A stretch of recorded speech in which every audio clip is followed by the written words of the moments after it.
દિલ્હી એરપોર્ટથી સુરતના 25થી વધુ મુસાફરોને લીધા વિના દિલ્હી સુરત ફ્લાઇટ સુરત આવવા રવાના થઈ ગઈ હતી, જેને પગલે સુરતના મુસાફરોને દિલ્હી એરપોર્ટ પર જ રઝળવાનો વારો આવ્યો હતો. એર ઇન્ડિયા એક્સપ્રેસની બેદરકારી હોવાનું મુસાફરોનો ભારે બળાપો કાઢતો વિડીયો મોડી રાત્રે સોશિયલ મીડિયામાં વાયરલ થયો હતો.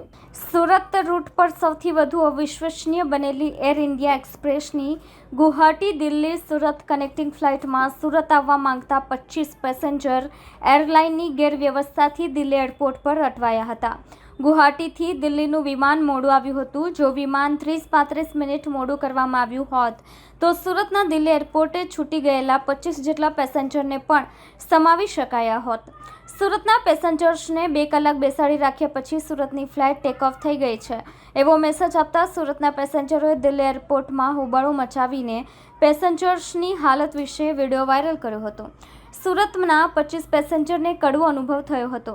ગુવાહાટીથી દિલ્હીનું વિમાન રાત્રે 8:45 વાગ્યે આવ્યું અને એર ઇન્ડિયા એક્સપ્રેસે 8:56 કલાકે સુરતની ફ્લાઇટ ટેક ઓફ કરાવી દીધી હતી.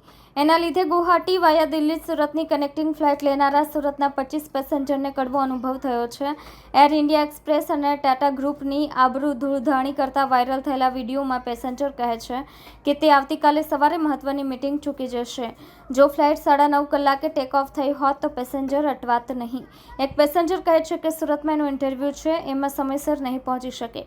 ગુવાહાટીથી દિલ્હી રાતે 8:45 વાગ્યે વિમાન લેન્ડ થયું અને એર ઇન્ડિયા એક્સપ્રેસે 8:56 કલાકે બીજું વિમાન સુરત જવા ટેક ઓફ કરાવી દીધું હતું. નિયમિત રીતે અનિયમિત રહેતી આ ફ્લાઇટ જો રાતે 9:30 કલાકે ટેક ઓફ થઈ હોત તો 25 પેસેન્જર દિલ્હી એરપોર્ટ પર અટવાત નહીં. મુસાફરો દિલ્હી એરપોર્ટના સ્ટાફ સાથે માથાકૂટ કરતા વિડીયોમાં દેખાયા. એર ઇન્ડિયા એક્સપ્રેસના સુરતના મેનેજરને મુસાફરોએ કોલ કર્યા હતા, પરંતુ મેનેજરે કોલ રિસીવ કર્યા ન હતા.